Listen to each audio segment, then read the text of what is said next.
So hello friends, my name is Dr. Siddhi. I am a pathologist and हम आज discuss करने वाला है बायोकेम के PYQs 2022 के नीट पीजी के बारे में। तुरंत लिए मैं बता देना चाहती हूँ कि ये वीडियो है वो कोई कॉन्सेप्ट वाला वीडियो नहीं है, लंबा लंबा वीडियो नहीं है। इसमें सिर्फ PYQs जो नीट पीजी में 2022 में जो दिए थे वो 10 PYQs थे, वो तुरंत जल्दी जल्दी से क्वेश्चन और आंसर के साथ डिस्कस करे जाएंगे। और ये कॉन्सेप्ट वाला वीडियो तो बिल्कुल है नहीं, तो जिनको नहीं लंबा लंबा वीडियो देखना है वो जाके देखे।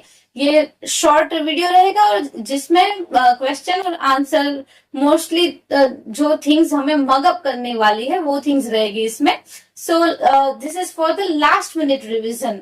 सबसे पहला क्वेश्चन था G6PD डेफिशिएंसी रिलेटेड क्वेश्चन था, जिसमें हमें बताया गया G6PD जो एंजाइम है वो कौन से पाथवे में इन्वॉल्व है। तो G6PD हमारा जो एंजाइम है ग्लूकोज 6 फॉस्फेट डिहाइड्रोजिनेज, वो एंजाइम है HMP हेक्सोस मोनोफॉस्फेट पाथवे है, उसमें इंक्लूडेड है।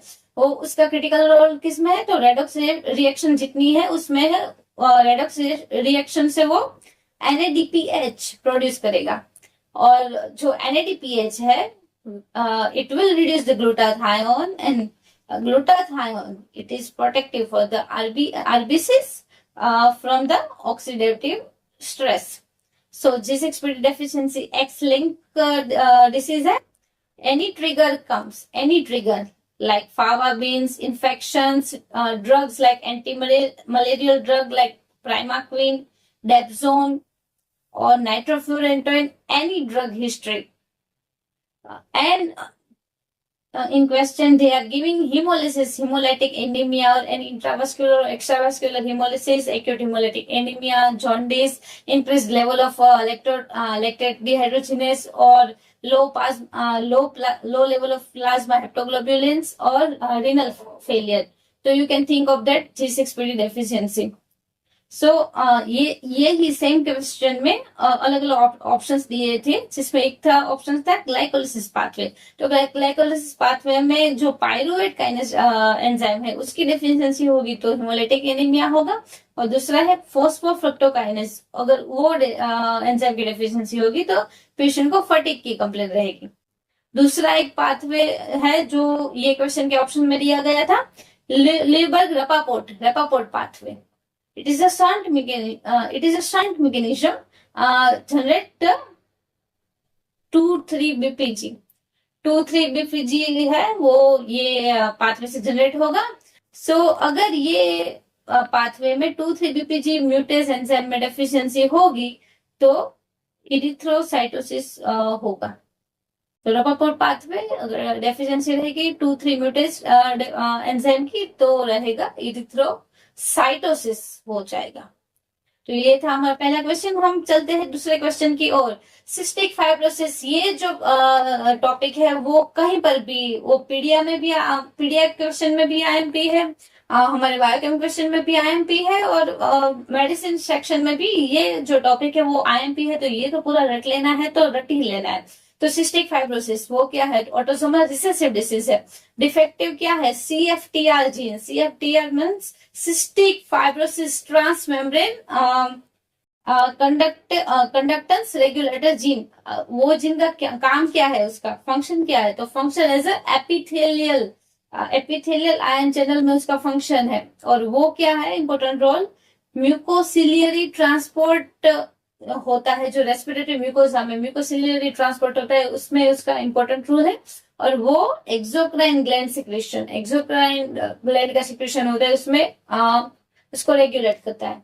तो CFTR gene, it is very important. So if defect in this gene, so what will be the consequences? There will be hyperviscous secretion in CFTR gene mutation.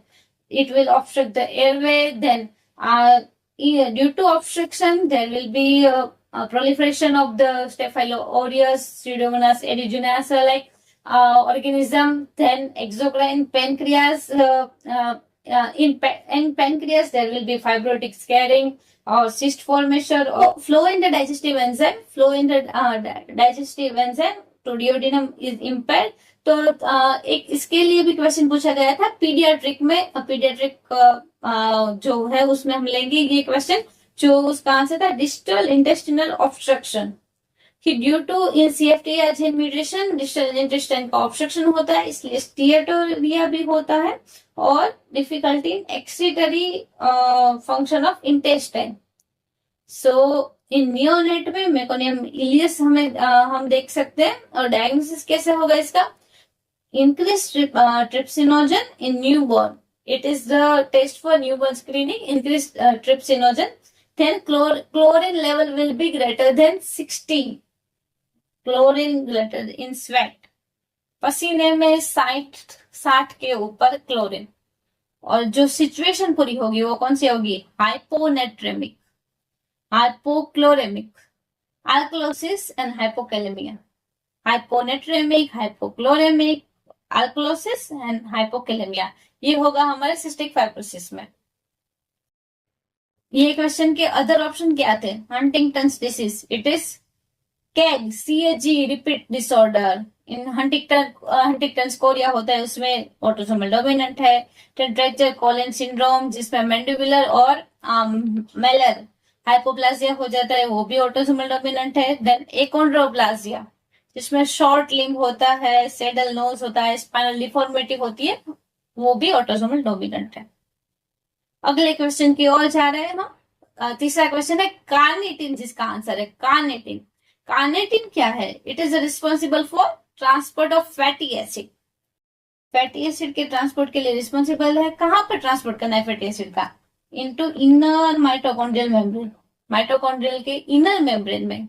बाहर होगा CPS1 outer mitochondrial membrane में वो enzyme होगा, वहां से वो carnitine होगा, तो वो फैटी एसिड को ट्रांसफर करेगा, फिर अंदर आएगा CPS2 जो है एंजाइम, वो हमारा अंदर रहेगा।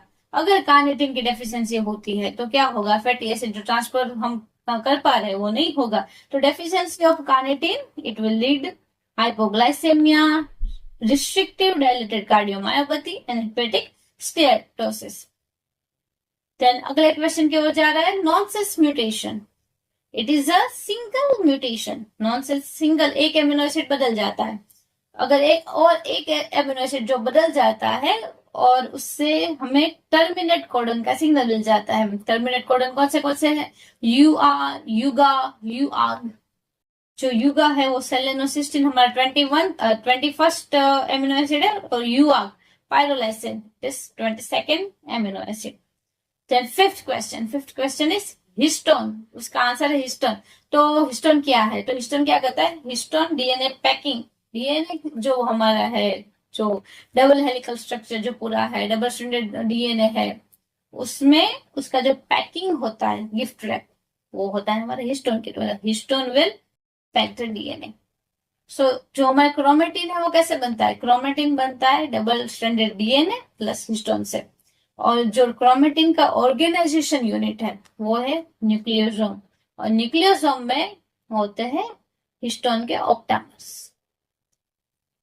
फिर से McArdle disease, it is most MP because ये 2023 में भी पूछा गया था, 2022 में भी पूछा गया है। मैकार्डस डिसीज, मैकार्डस डिसीज क्या है? Type 5 glycogen storage disease, autosomal recessive है। उसमें डेफिशिएंसी किसकी होगी? मायोफॉस्फोराइलेज, मसल ग्लाइकोजन फॉस्फोराइलेज जो एंजाइम है उसकी। टिपिकली प्रेजेंट क्या होगा? टिपिकली प्रेजेंट लेट चाइल्डहुड और सेकेंड डिकेड ऑफ लाइफ उसमें प्रेजेंट होगा। Exercise intolerance, exercise intolerance associated with muscle cramps में होगी। सेकेंड वाइन फेनोमेना, अगर ये क्वेश्चन का आंसर होगा तो ये तो क्वेश्चन में दिया ही होगा। Second wine phenomena, symptom subside after short period of rest. Symptom will be subside after short period of rest. It is called as second wine phenomena seen in McArdle's disease. Myoglobinuria due to rhabdomyolysis, burgundy color urine is also seen in this. The diagnosis by muscle biopsy. In muscle biopsies, what we will see? Pass positive vacuoles of high glycogen content. Pass positive vacuoles of high glycogen content. Other options ये question में कौन से दिए गए थे? एक्सोकाइनेस, एक्सोकाइनेस की deficiency होगी तो कौन सा डिसीज होगा?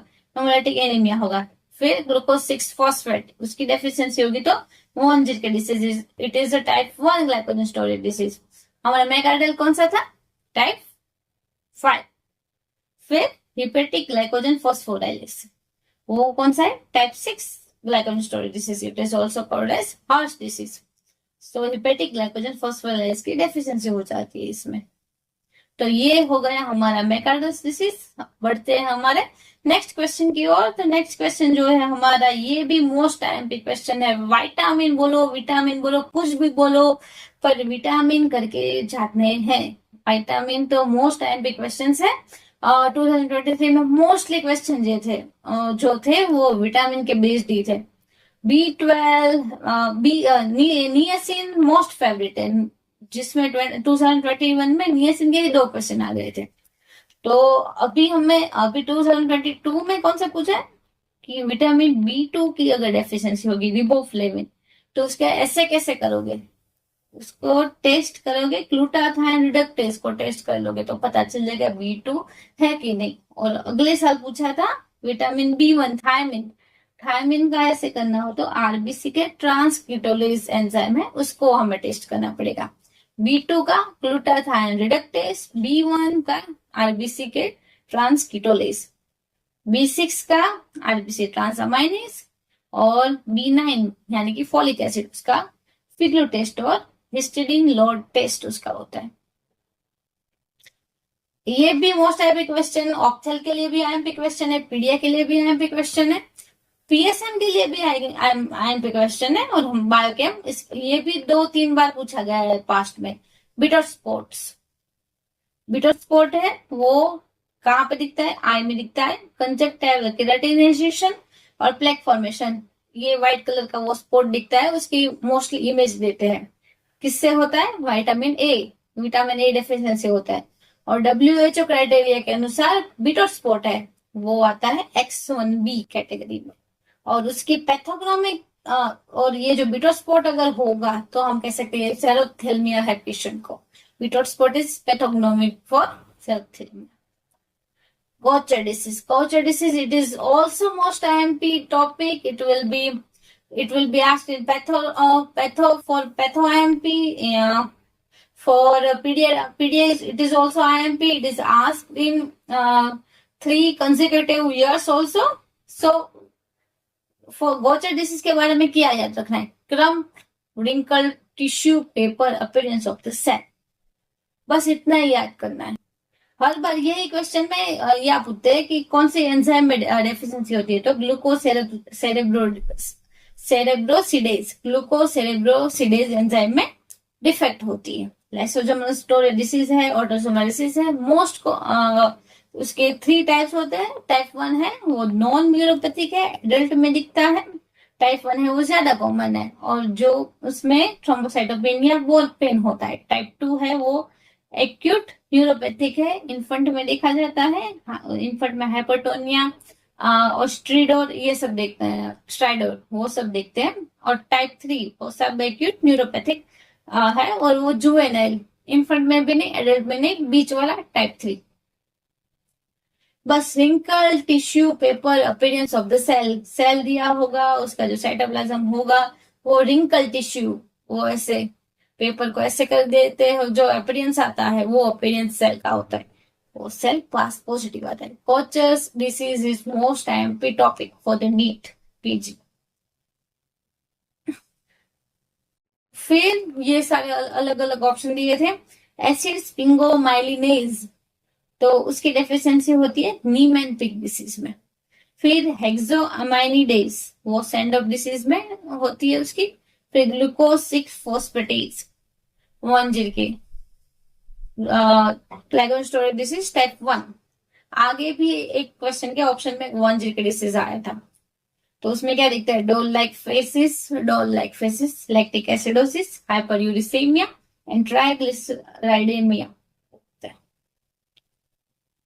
10th question electron transport chain के बारे में है। ये भी आईएमपी क्वेश्चन है, ये नेक्स्ट ईयर में ये फिर से पूछा गया है, इलेक्ट्रॉन ट्रांसपोर्ट चेन।